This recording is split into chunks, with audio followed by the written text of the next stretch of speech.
Hello, my dear students. Once again, we are here to discuss the topic on federalism. Without wasting time, without any long introduction, we were discussing the federalism and part 1 and 2 already sent to you, uploaded on the YouTube. And once again, in our YouTube channel, Learning with Aradhna Ma'am, we are here with the third part of the topic federalism. Okay, we are going to discuss in the last topic, that is decentralization in India. First of all, we will understand the meaning of decentralization. Okay, centralization, decentralization, two words. Centralization means power in one hand. Okay, gravitation of power or center of power in one hand. Okay, and decentralization means division of power or power distributed among the various organs or among the various levels of government. Okay, but in centralization, जो gravitation है, center of the power is only one hand. Okay, is only in the one hand or one head. So I hope you understood the meaning of decentralization means division of power. Okay, so let's move. India में decentralisation properly पूरी तरह से जिसको हम लोग कहते हैं 1992 में हुआ. Before that, okay, there was division of power in central government and state government. Okay, before I have told you कि लॉन्ग पीरियड रहा है इंडिया में कि central government was more powerful as comparatively to the state government because there was single party have the power or single party government you can see in many states of India and in the center also. So several times central government took the unanimous decision, you can say unilaterally, unanimous तो नहीं, unilaterally take the decision, और बहुत सी power जो थी वो अपनी मर्जी से स्टेट गवर्नमेंट को देती थी, अपनी मर्जी से रेवेन्यू रिसोर्सेज यू कैन से. Okay, but when the period of कोalition government started 1980s के बाद से कोई सिंगल पार्टी को मेजोरिटी नहीं मिली, regional party emerge, so many regional party emerged, and also there was distribution of power, also there was decentralization of powers. Okay, this we are going to discuss in detail in today's topic. What was that? Okay, after what happened after 1992 in India. Okay, the very first thing which we have discussed in India, were mainly two types of government. One was central government and other is state government. Okay, her state में अपनी अपनी government है, centre में अपनी government है. Okay, centre की government जो जैसे कि कांग्रेस पार्टी की गवर्नमेंट है सेंटर में, वही जो स्टेट्स में गवर्नमेंट होती थी उसकी तरफ ज़्यादा ध्यान देती थी सेंट्रल गवर्नमेंट में. जहाँ पे उसकी पार्टी की गवर्नमेंट नहीं है वहाँ पे रिसोर्सेज भी कम, हेल्प भी कम, और उसको पावर भी छीनने की कोशिश करनी. ये बहुत सा हमने देखा है कई बार, you can check. Okay, so but अब जो था कोalition गवर्नमेंट का टाइम आया जब, तो ये देखा गया कि इंडिया में इतनी डाइवर्सिटी है, इतनी ज्यादा, कि इंडिया में ये जो है सेंटर में बैठी गवर्नमेंट हर स्टेट की नहीं देख सकती, प्रॉब्लम्स को नहीं सॉल्व कर सकती. जो पास बैठा है वही उनकी प्रॉब्लम सॉल्व कर सकता है. हमारे घर में जो प्रॉब्लम है हम ही सॉल्व कर सकते हैं, बाहर से आया कोई नहीं हमारी प्रॉब्लम सॉल्व कर सकता, ना वो समझ सकता है हमारी प्रॉब्लम्स को, हमारे feelings, emotion, sentiment, you can say anything. Okay, we can solve ourselves better way, in better way. Okay, so ये रियलाइज किया गया कि इंडिया में इतनी डाइवर्सिटी है, जितनी रशिया की पूरी पॉपुलेशन है वो अकेली यूपी में है. ओके, उत्तर प्रदेश में है या महाराष्ट्र में जर्मनी के बराबर है उसका स्फीयर भी.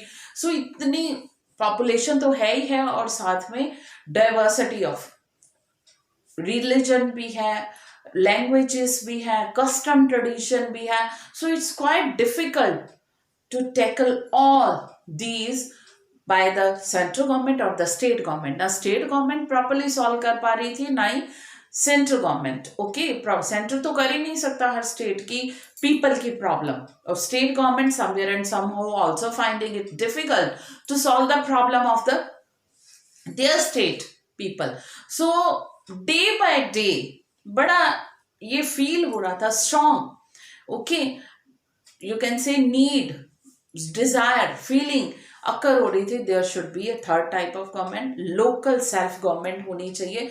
Before 1990 also there was a local government, but there was no regular election. 5 year के बाद इलेक्शन नहीं होते थे. अगर इलेक्शन होते तो पावर स्टेट गवर्नमेंट्स नहीं दे रही थी उनकी, पूरी स्टेट गवर्नमेंट ने अपने हाथों में ग्रिप रखी हुई थी. बट 1992 के बाद थर्ड लेवल गवर्नमेंट या लोकल लेवल गवर्नमेंट जो थी वो आ गई.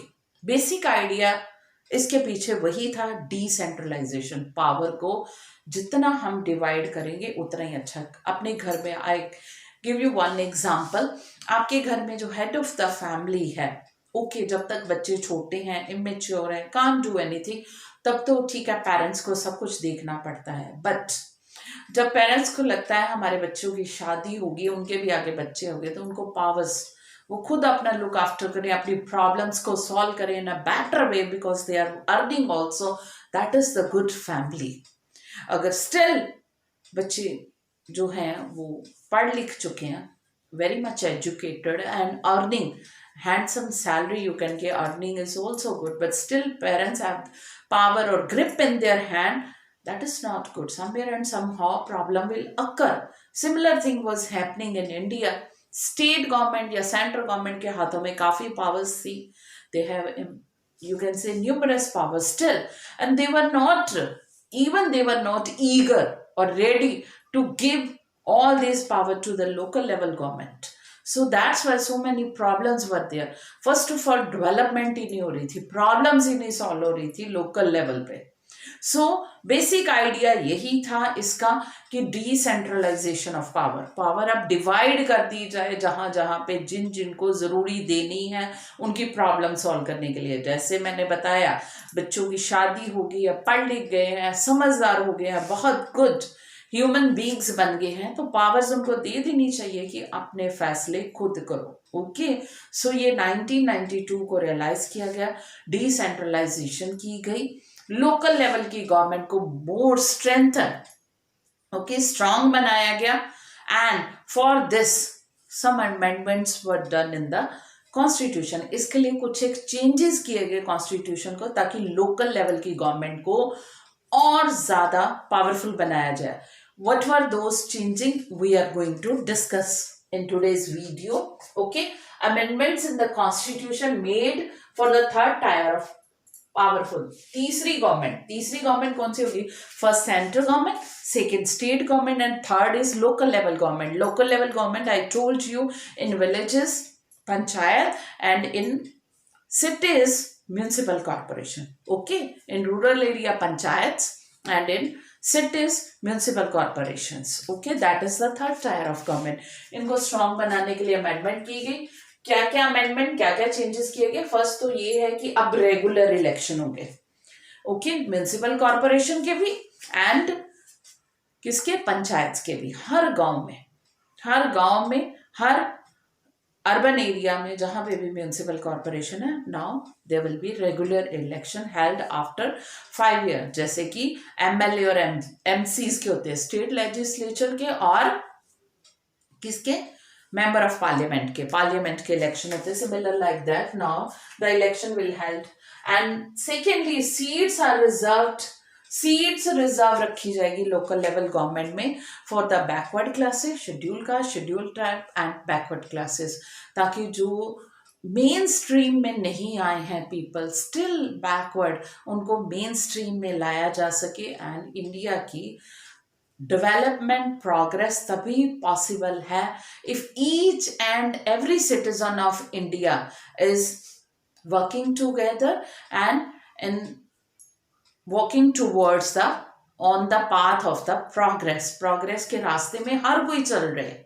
ओके, सो इसलिए सीट्स जो है रिजर्व रखी गई पंचायत में भी और एमएनसी में भी, schedule caste, schedule tribe and other backward classes के लिए। थर्ड है, एटलीस्ट ये श्योर किया गया कि हर पंचायत में जहां तक पॉसिबल हो सके विमेन्स के लिए भी सीट रिजर्व की जाए, एटलीस्ट 1/3। ठीक है, हर लोकल जो है लेवल के इलेक्शन में 1/3 seat will be reserve for the women candidate, जहां पे सिर्फ विमेन कैंडिडेट ही इलेक्शन लड़ेंगे। देन नेक्स्ट जो चेंज हुआ वो है स्टेट इलेक्शन कमीशन बनाया गया। हमारा अपना national election commission central government का तो है, सेंट्रल गवर्नमेंट का जो इलेक्शन कमीशन है पूरे इंडिया का, सेंट्रल गवर्नमेंट का नहीं है, आई हैव रॉन्गली अनाउंस्ड।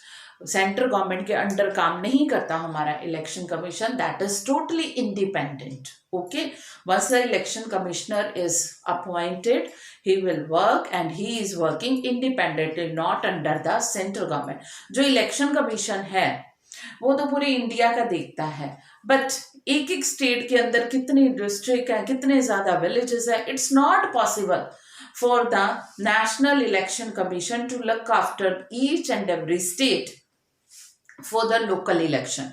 जो विलेजेस के म्यूनिसिपल कॉरपोरेशन के इलेक्शन के लिए नेशनल इलेक्शन कमीशन के लिए इट वाज नॉट पॉसिबल, ये पॉसिबल था ही नहीं। सो दैट्स व्हाई जो स्टेट लेवल पे इलेक्शन कमीशन बनाया गया, जो कि पूरी तरह से लोकल इलेक्शंस को, जो लोकल लेवल की गवर्नमेंट है, थर्ड टायर गवर्नमेंट बनेगी, उसकी इलेक्शन को पूरा का पूरा वो देखेगा, एग्जामिन करेगा। The elections are free and fair, कोई उसमें धांधली तो नहीं जिसको हम लोग कह रहे हैं, वो तो नहीं हो रही है।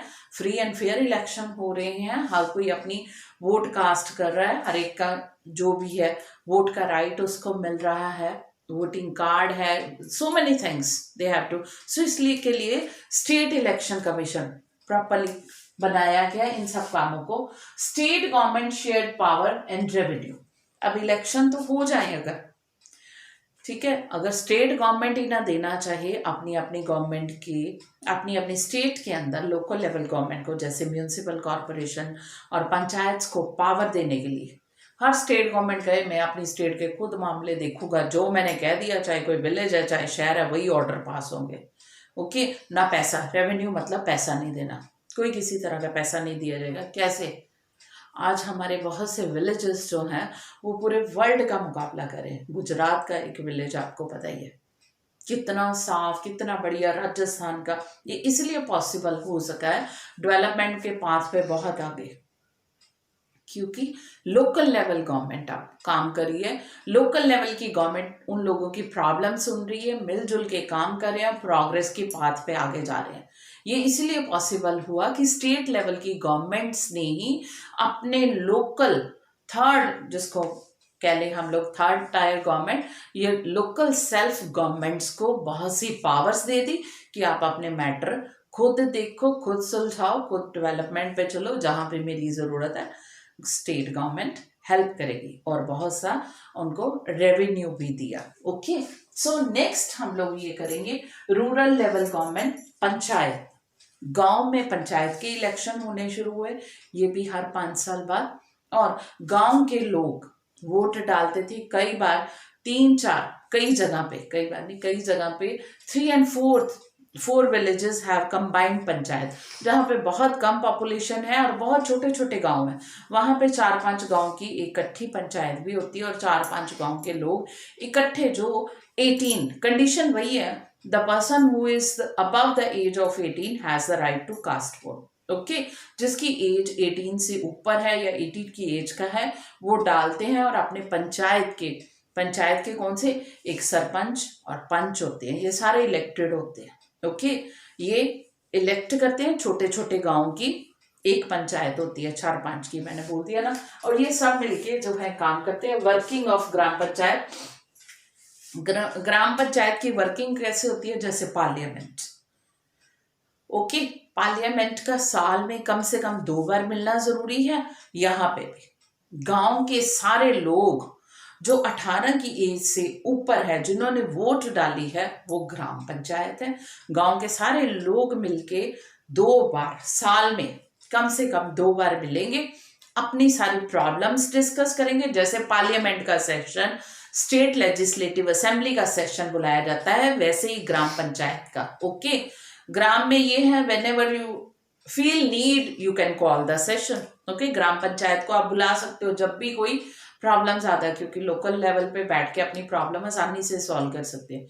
तो ये साल में कम से कम 2 बार 18 की एज के अबव सब इकट्ठे मिलके अपनी प्रॉब्लम्स, अपने इश्यूज इकट्ठे बैठ के डिस्कस करें, कैसे सॉल्व करना है वो करें, अपने पूरे साल का ग्राम पंचायत का बजट बनाएं, कहाँ से टैक्सेस लेने हैं, कहाँ से रेवेन्यू पैसा इकट्ठा करना है, और वो पैसा इकट्ठा करके गांव के कौन से गांव पे कितना, जहां पे 4-5 गांव की इकट्ठी पंचायत है, वो कितना खर्च करना है, ये सारा बैठ के डिस्कस करते हैं ग्राम पंचायत में। ओके, ऐसे ग्राम पंचायत की फंक्शनिंग होती है, और हर साल का वो बजट भी बनाते हैं सारे मिलके, हर साल की अपनी प्रॉब्लम्स भी, जैसे हेल्थ की है गांव में, एजुकेशन की है, सैनिटेशन की है, साफ सफाई की है। ओके, ये सारी प्रॉब्लम्स डिस्कस करते हैं और कैसे सॉल्व करना है ये, और बजट भी ये बनाते हैं। फिर है बेटा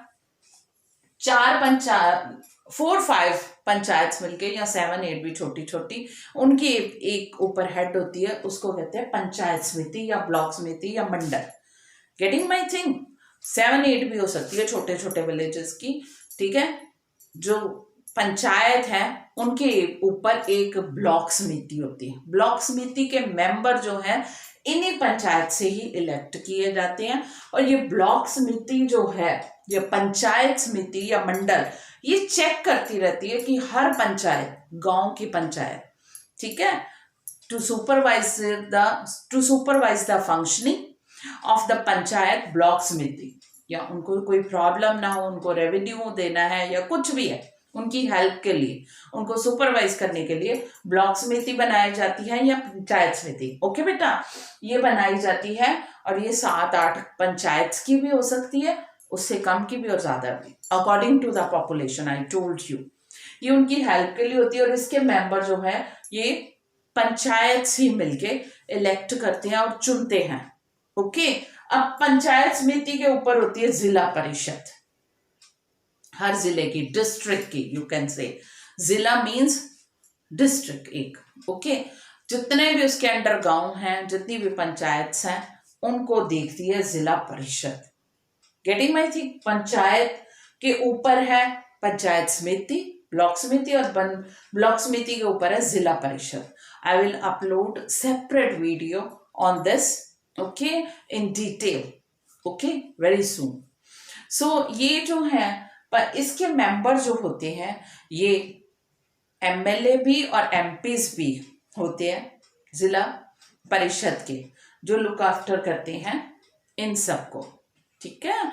डेवलपमेंटल ऑफिसर एक इलेक्टेड भी होता है, ये पूरा देखते हैं कि काम प्रॉपरली हो रहा है पंचायत में, हर पंचायत में, जहां पे भी कोई भी चीज की जरूरत है, ओके, रेवेन्यू की या हेल्प की, किसी तरह की उनको दी जाए, या देखा जाए कहीं पे कोई करप्शन या गलत काम सुपरवाइज भी करना है, ये सारा जिला समिति। Similar in the municipal corporation, her city में म्यूनिसिपल कॉरपोरेशन के इलेक्शन होती है। म्यूनिसिपल कॉरपोरेशन के आप सबको पता है, ओके, ये जिस भी पार्टी को मेजॉरिटी मिलती है, फिर ये मिल के म्यूनिसिपल कॉरपोरेशन के मेंबर एक मेयर को चुनते हैं, ठीक है, जिसको मेयर कहा जाता है। म्यूनिसिपल कॉरपोरेशन में एक मेयर होता है, जिस भी पार्टी को मेजॉरिटी मिलती है, मोस्टली उसी पार्टी का होता है। ओके बेटा, now we have discuss detail in decentralisation of power in India. India में day by day decentralisation of power हो रही है, क्योंकि common citizens are becoming more and more people. Media is also working actively. कहीं पे भी कुछ भी होता है, आपको पता है मीडिया आजकल नेटवर्क इतना स्ट्रांग है, इसलिए कोई भी कैंडिडेट नहीं चाहता कि मेरी गलती मीडिया में आए या एकदम से पूरे न्यूज चैनल्स पे छा दे, इसलिए अच्छे से काम करते हैं। But still some limitation, some drawbacks अभी भी इसके हैं, क्योंकि peoples are not actively participating. Vote डालने नहीं सारे के सारे आते हैं। कई बार क्या होता है कि ग्राम सभा, आई टोल्ड यू कि जितने भी गांव के 18 से ऊपर की एज के लोग हैं जिन्होंने अपनी वोट कास्ट की है, उनको आना होता है ग्राम सभा की जब भी मीटिंग होती है। ओके, सारे आते ही नहीं, अपनी प्रॉब्लम्स नहीं डिस्कस करते, क्या उनको रिफॉर्म्स चाहिए, किस तरह के न्यू सिस्टम आए, क्या करना चाहिए, suggestion, so many things. They are not enthusiastically participate ही नहीं करते। ये बहुत बड़ा ड्रॉबैक है। मोर ओवर, कुछ एक स्टेट गवर्नमेंट्स हैं इंडिया में, स्टिल वो पावर्स नहीं दे रही हैं लोकल गवर्नमेंट्स को। स्टिल दे हैव ग्रिप, उन्होंने एक शिकंजा कह लो, ग्रिप रखा हुआ है लोकल गवर्नमेंट्स के ऊपर भी। सो इसलिए ये बिग हर्डल है डिसेंट्रलाइजेशन के मामले में। But still day by day we are becoming more mature, ज़्यादा हम लोग डेमोक्रेटिक स्पिरिट डेवलप हो रहा है, हम लोग म्यूचुअल कंसेंट से, और डे बाय डे बहुत ज़्यादा आगे प्रोग्रेस कर रहे हैं। But side by side we have to check our क्या है ड्रॉबैक्स, और उसको दूर करना है। I hope you understood today's topic, but still you have any problem, send me your problem in comment section. With this we have ended the topic of federalism. Okay, beta? But before leaving, I want to remind you, please subscribe and share the channel to all. Okay, beta, that's all for today. Take the screenshot.